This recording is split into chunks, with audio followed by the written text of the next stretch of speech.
กับสบายดีและสวัสดีพี่น้องสบายดีปีใหม่กันเนาะมื้อนี้เป็นมื้อกุดสงกรานต์ลาวไทยเฮาเป็นมื้อสุดท้ายแล้วพี่น้องเนาะเป็นมื้อที่16แล้วพี่น้องเอ้ยเนาะวันที่16เพราะว่าเขาเจ้าลิ้นก็3มื้อพี่น้องเอ้ยเนาะอะพี่น้องเอ้ยมื้อนี้ก็นอนบ่หลับพี่น้องตื่นมาแต่ดึกไปแล้วนอนก็นอนบ่หลับมาอ่านเบิ่งคอมเมนต์หลายๆคอมเมนต์พี่น้องเนาะเดี๋ยวบอกเราจะให้ทุกคนได้เบิ่งกันเนาะ หลายท่านก็อาจจะเห็นเนาะหลายๆท่านเพิ่นก็เป็นห่วงพี่น้องเอ้ยแชตมาหาเบาบุญนำเนาะ FC พ่อแม่อ่าพี่น้อง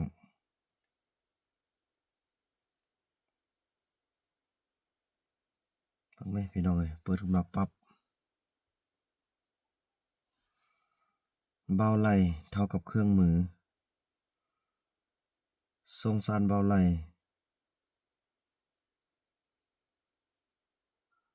น่าสงสารเบาไหล่แต่ต้องค่อยเป็นค่อยไปสู้ๆหน้าตาก็บ่หล่อแถมยังใจร้อนใส่อีกหน้าตาบ่หล่อแต่หัวใจก็ดียังพอไข่ปล่อยวางเด้อเบาไหล่พี่น้องเอ้ยหลายๆอย่างเนาะ เหตุการณ์ของเบาไหล่พี่น้องเอ้ยเนาะก่อนสิเว้าเรื่องเด็กน้อยเนาะมื้อนี้ก็สิหมดมื้อบ่บ่นำสิพี่น้องเอ้ยเวียกหลายเด้เนาะเมื่อวานก็ต้อนรับแขกก็ให้เขาเจ้านั่นแหละครับแขกจนบ่ได้ถ่ายคลิปพี่น้องเอ้ยเมื่อวานนี้ก็ได้รับการช่วยเหลือเป็นข้าวสารอาหารแห้งเป็นเงินทุกกิบทุกมันเบาดำก็ให้เขาเจ้าเป็นคนรับคนอ่าเอาพี่น้องเอ้ยเบาบ่นำแม่นบ่แม่นกิบหนึ่งเบาบ่นำก็บ่ได้เอาอ้าวคือจังซี่พี่น้อง บ่าวผู้นำจะอธิบายให้ทุกคนได้ฟังเนาะบ่าวผู้นำเคยบอกแล้วว่าให้เชื่อมั่นในสิ่งที่บ่าวผู้นำได้ตัดสินเนาะฉะนั้นผู้ใดบ่ฮู้อย่าไปตัดสินแทนบ่าวผู้นำต้องให้มันฮู้แน่นอนก่อนเนาะคือเบาไหล่นี่นะพี่น้องหลายคนเข้าข้างว่าบ่าวผู้นำเข้าข้างเซาลีว่าบ่าวผู้นำเข้าข้างเซาลีเอาเบาไหล่มาเป็นเครื่องมืออิหยังต่างๆพี่น้องเอ้ยเนาะ ก่อนอื่นบ่าวบ่นำจะขออธิบาย เหตุการณ์นี้เป็นครั้งที่2บ่าวบ่นำเคยเว้าอยู่ในคลิปแล้วเด้คันไล่เฮาก็เป็นครั้งที่3แล้วที่เฮาพ้อร่วมกัน แต่เหตุการณ์นี้มันเกิดขึ้นครั้งที่2บ่าวบ่นำก็เตือนบ่าวลำมาไล่มาโดยตลอด ครั้งที่1ก่อนที่จะเอาก็เอิ้นพี่น้องเขาเจ้ามาร่วมกัน แล้วพี่น้องก็ยังเตือนบ่าวไล่ว่าอย่าใจร้อนบ่ให้เป็นคือเก่าให้เปลี่ยนให้แปลงมาอยู่นำเพิ่นแนวใดสิดีสร้างเอาแล้วก็เว้าหมดบ่าวบ่นำก็ว่าถ้าเป็นแบบพี่แบบน้องว่านี่ก็สิบ่ได้เอาได้ก็สิบ่หามาเป็นเข้าเป็นเคยบ่มาให้สร้างความปั่นป่วนอยู่นี่ที่นี่ได้ผิดกันก่อนแล้วให้มันฮู้ทุกอย่างบ่าวบ่นำก็ว่าจังซี่แหละเขาก็ยอมรับว่าสิเปลี่ยนสิแปลงทุกอย่างพี่น้องก็จะตั้งกระมอบให้บ่าวบ่นำเป็นคนดูแลแต่แล้วพี่น้องเอ้ยหลังจากแต่งงานมาปึ๊บมื้อที่3พี่น้องเอ้ยใส่อารมณ์ให้สาวหลีแล้วอ่าเหตุการณ์ตัวนั้นแหละแม่นบังคับให้สาวหลีกินยาคุมสาวหลีแหละว่ากินแล้วน้องกินแล้วบ่เชื่อบัดนี้บ่เชื่อบังคับให้สาวหลีกินตึมสาวหลีว่าบ่กินอ่ากินแล้วเด้อิหยังต่างๆบ่ฟังทับถ้วยทับบ่วงทับจอกใส่แตกซะเลยพี่น้องเอ้ยนั่นแหละบัดนี้เซาลีเราย้านบัดนี้เราว่าเราบ่กล้าบอกบ่าวผู้นำเด้เอามื้อหนึ่งว่าบ่ปากนำบ่าวผู้นำ เพราะบ่าวบุญนำฮู้นิสัยของเขาถ้าว่าเขาเจ้าบ่ปากนำบ่าวบุญนำเขาเจ้าต้องมีเรื่องใดเรื่องหนึ่งอ่าว่าเกี่ยมเครื่องสิไปซอกลูกสิไปอ้าวเกี่ยมเครื่องคือเกี่ยมหลายแท้บ่าวบุญนำว่าอาบัดสุดท้ายพี่น้องเอ้ยเจาะได้มาแม่นตัวนี้บ่าวบุญนำก็ดึงมาเว้าเลยแม่นความจริงว่าอาสาวลีย้านเด้พี่น้องมันไผสิบ่ย้านทับถ้วยทับบวงใส่กันใส่อารมณ์มื้อนั้นบ่าวบุญนำออกไปเวียกเนาะพอแต่ออกไปนิดเดียวมีปัญหามีเรื่องนั่นล่ะพี่น้องเอ้ยสาวลีก็โอ้โธ่บ่ได้อ้ายแบบนี้น้องบ่เอาน้องบ่เอาน้องบ่อยู่น้องขี้ย้านน้องเคยอยู่นำคำน้อยมาเป็นแบบนี้แหละอ้ายว่าซั่นบ่ท่าเว้าหยังหลายเป็นแบบนี้แหละว่าซั่นน้องบ่เอาหลังจากนั้นบ่าวบ่นำก็ได้ระดมทั้งสองได้ระดมสาวลีทุกอย่างมีหยังก็ยาหาเปลี่ยนหาแปลงหาเปลี่ยนหาแปลงเด้อบ่เฮ็ดแล้วแบบเก่าบ่าวบ่นำก็ว่าจังซี่แหละแล้วก็อารมณ์ทุกอย่างสาวลีหันก็เกือบบ่รอดสุดหนึ่งล่ะเพราะว่าสิหนีโอ้มันย้านเด้จังซั่นล่ะพี่น้องบัดนี้พี่น้องเอ้ยอันที่หนึ่งอันที่สองรถเอาให้ใส่อยากไปไสก็ไปโดยที่บ่ได้บอกขอแต่บ่าวบ่นำไปเวียกปึ๊บนี่รถมอเตอร์ไซค์ที่มอบเนาะเป็นรถ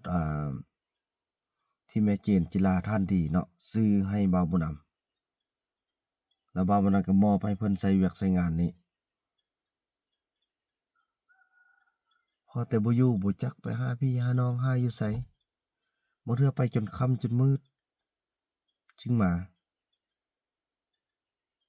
ป๊าพี่น้องเอ้ยบ่าวบุญนำก็บ่สร้างสิว่าต่อไปก็สิได้กักนั่นแหละเนาะรถน่ะใส่ในสิ่งที่มีเป็นประโยชน์ต่อมาพี่น้องเอ้ยเว้าเรื่องต่อมาเกิดเรื่องตัวนี้อีกครั้งที่2แรงหนักพี่น้องเอ้ยบ่าวบ่นำย่างออกไปพอแต่ย่างวิทางเบิ่งโมโหโตโซคือเก่าใส่อารมณ์หายหายแบบอันนี้ขนาดสาวนุกก็ยังย้านบ่าวบ่นำก็ย้านถ้าบ่าวบ่นำบ่เป็นคนดูแลนี่บ่าวบ่นำบ่อยู่แท้ๆฟังเสียงแล้วมันน่ากลัวแท้ๆพี่น้องเอ้ยหายใส่ฮือพุ่นฮือพี่ใส่อย่างต่างนะพี่น้องเอ้ยห้องใส่อักอักบอกสาวหลีลุกเฮาก็ฮู้แล้วบ่าวบ่นำก็สอนแล้วตอนสิมาเป็นเคยเขาเจ้าเป็นคนแนวนั้นเด้อตื่นเขาเจ้าจะตื่นแบบนั้นเวียกงานเขาเจ้าเฮ็ดคันว่าคันเขามีปัญหาเขามี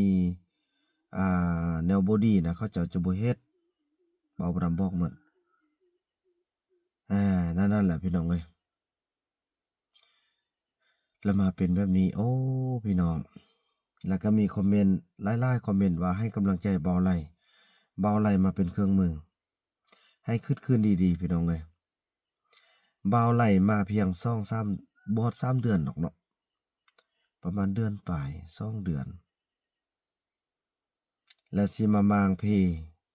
หมู่บ้านที่ FC เอาเงินช่วยภาครัฐกันเทิงช่วยเหือแห้งที่บ่าวบุญนำทุ่มเทน่ะ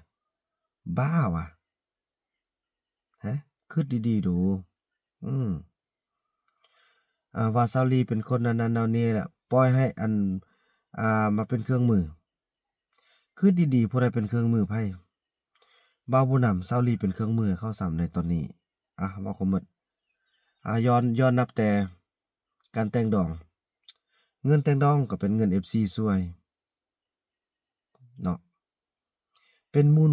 มรดกของซาวลีเด้ซาวลีมีทุกอย่างไว้ให้บ่าวไล่บ่าวไล่มาเพิ่งซื่อๆแม้นแต่ค่ารถพี่น้องมาหาบ่าวบุญนำก็ยังเป็นคนจ่ายให้เป็นคนจ้าง มาอยู่นี้เขานำสำปาเม็ดหนึ่งเบาบุญนำกะเป็นคนดูแลเบิ่งแยงให้มาอยู่นำเซาลีเฮือนเป็นหลังบ่ได้ปลุกล้างมือล้างตีนขึ้นซื่อๆให้คิดเอาคนที่มันเว้าว่าเบาไหลเป็นเครื่องมือว่าทุกคนจะอยู่บ่ได้ย้อนอำนาจของบักบุญนำอยู่ใดก็อยู่บ่อยู่ใดก็บ่อยู่เนาะบ่าวบ่นำบ่ได้แคร์บ่าวบ่นำแค่คนที่บ่าวบ่นำจะช่วยเหลือเขาคือเผ่าตองเรื่องเป็นคนที่เป้าหมายหลักที่บ่าวบ่นำจะสร้างให้เขาเจ้าหลุดพ้นบ่าวไหลเราสิไปไสบ่าวบ่นำก็เชิญให้ไปบ่าวบ่นำบ่ได้เสียดายเพราะบ่าวบ่นำเห็นท่าแท้เมื่อวานนี่แหละแม่นเฮ็ดเวียกคันบ่าวบ่นำบ่บอกให้เฮ็ดก็บ่เฮ็ดอยู่เบื้องหลังพี่น้องมันบ่ได้สวยงามเฮ็ดเวียกก็บ่แม่นเฮ็ดเต็มเม็ดเต็มหน่วยเฮ็ดพอแต่คือว่าแหละเฮาอยู่ไสเฮาบ่เฮ็ดเวียกมันสิเอาหยังมากินแม่นบ่อาเห็นบ่เดี๋ยวนี้นะรับเงินกันสิเหลือนี่ทุกกิ๊บทุกมันบ่าวนำก็บ่ได้เคยคิดว่าสิจับให้เขาเจ้าจับหมดนั่นๆไหนพี่น้องเอ้ยเห็นว่าเราเฮ็ดเวียกงอบๆแม่นเจ้าบ่เฮ็ดเจ้าก็ไปทางอื่นอาเจ้าอยู่นี่เจ้าก็มีค่าใช้จ่ายได้มีการอยู่การกินอิหยังต่างเจ้าบ่ได้เฮ็ดเวียกฮอดคือเขาเคยไปเฮ็ดเวียก8ชั่วโมงต่อมื้อมีคนบังคับได้เงินเดือนเพียงเดือน 5,000 เดือน 3,000 บ่หนึ่งได้3,000บ่ที่สองได้6,000ว่าได้6,000ไปเบิกได้แต่ 4,000 เหลือ 2,000 เขาบ่เบิกให้ซ้ำแนวนั้นล่ะบ่าวไหลคันเราสิไปนะสุดกับนี้แหละพี่น้องเราก็บอกแล้วว่าบ่มีไผที่จะดีบ่มีไผที่จะเหมาะสมอยู่ที่นี่เกี่ยวกับลาวเลยล่ะไปบอนอื่นบ่มีไผเอาดอกพี่น้องเอ้ยเขาฮู้พื้นหมดแล้วบ่าวบ่นำอยากมาสร้างคนที่เร่ร่อนสร้างคนที่บ่มีทางไปให้มามีอยู่จุดยืนที่ดีแต่บ่าวบุญนำบ่มักมาสร้างคนแล้วมีอยู่มีกินแล้วจะเป็นงัวลืมตีนบ่าวบ่นำบ่เอาแท้ๆเนาะคันอยากอยู่ก็อยู่อยากไปก็ไปบ่าวบ่นำก็บอกแล้วเด้บ่าวบ่นำก็บ่ได้ห้าม FC คอมเมนต์บอกว่าไปเลยบ่าวไหลแล้วสิไปใดมันบ่มีบนไปแหละพี่น้องเอ้ยกายนี้มันบ่มีแหละกายนี้ก็มีแต่เราไปแค้นคอตายเท่านั้นแหละเว้าความจริงเลยหาบ่อนสบายแบบนี้บ่มีแหละพื้นที่นาเฮ็ดกินก็มีบ่ได้ซื้อนาให้เรือนชื่อเสียงทุกอย่างมีอยู่นี้แหละอืมแล้วจะให้บ่าวบุญนำเข้าข้างเอาบ่าวไหลน่ะบ่าวบุญนำบ่เข้าข้างถ้าว่าเราดีบ่าวบุญนำเข้าข้างเนาะให้ทุกคนเข้าใจได้บ่าวบุญนำทุ่มเทมาทั้งชีวิตนี่นะจะมาพังย้อนผู้ชายคนเดียวเว้าความจริงเด้บ่าวบุญนำต้องเลือกในทางที่ดีอยู่แล้วเลือกเซาหลีอยู่แล้วเพราะว่าเซาหลีเป็นน้องสาวของบ่าวบุญนำแล้วก็เป็นผู้ที่บ่าวบุญนำและก็คันเทิง FC เล็งเป้าจะช่วยเหลือถ้าว่าเซาหลีหรือว่าเผ่าตองเรื่องบ่อยู่ย้อนบ่าวไหลนี่บ่าวบ่นำก็สิบ่ได้รับผิดชอบใดโยนให้บ่าวไหลผู้ที่มามางนั่นแหละเพราะพวกเราอยู่นำกันมาเป็นปี2ปีแล้วมาสังเกตเบิ่งผู้นี้มาอยู่เพียงเดือน2เดือนสิมามางสิย้อนหยังเรือนหลังบ่งามเขาเจ้าก็รอท่าก็จนสำเร็จบาดสุดท้ายสำเร็จสิได้อยู่แต่ก็อยู่บ่ได้ย้อนความกลัวความย้านทั้งที่ว่าเขาสร้างให้เผ่าตองเรื่องสร้างเซาหลีนะแต่เขาก็ยังหนี้ย้านย้อนมีคนคนหนึ่งมาข่มเหงมาข่มขู่เขาเจ้าสิมันก็เป็นไปบ่ได้แล้วพี่น้องเอ้ยเนาะอืมจังซั่นแหละให้เข้าใจหรือว่า ผู้ใดโอ้อยู่หันบ่ได้แล้วอยู่แต่กันบังคับบัญชาของบักบุญนำแหละคือดังที่คอมเมนต์มาแหละเฮ้อเฮ้อมาอยู่นำค่อยบ่มาค่อยจะมารับเชิญมาเลยพี่น้องบ่าวบุญนำเชิญมาเลยเชิญไปอยู่รถ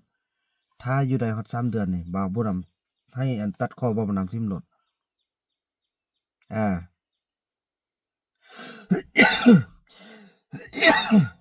เชิญมารับเลยเด้อ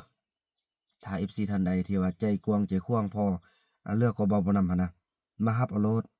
บ่าวบ่นำบ่ได้ห้ามแท้ๆแล้วก็จะมาอยู่ดูพฤติกรรมนี่ก็ได้ถ้าบ่เชื่อวันนี้บ่าวบ่นำก็จะเลี้ยงข้าวเลี้ยงน้ำให้อาอย่าตัดสินคนเพียงรูปร่างหน้าตาอย่าตัดสินคนเพียงเรื่องราวเดียวที่ท่านได้เห็นว่าเขาเฮ็ดดีเนาะ ทางพิสูจน์มาเวลาพิสูจน์คนค่าของคนอยู่ที่การกระทำแล้วก็เวลาในแต่ละวันฉะนั้นบ่าวบ่นำเป็นคนอยู่นี่บ่าวบ่นำฮู้นะจังซั่นล่ะพี่น้องเอ้ยขออนุญาตจบคลิปไว้ส่ำนี้ก่อนบ่าวบ่นำก็จะได้เลาะอ่านคอมเมนต์ต่อพี่น้องเนาะให้มันหมดก่อนแล้วค่อยว่าเรื่องเด็กน้อยพี่น้องเนาะคลิปนี้บ่าวบ่นำขออนุญาตจบคลิปไว้ส่ำนี้ก่อนพี่น้อง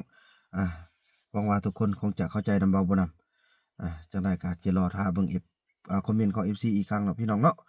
คลิปนี้บ่าวบ่นำขออนุญาตกล่าวคำว่าสบายดี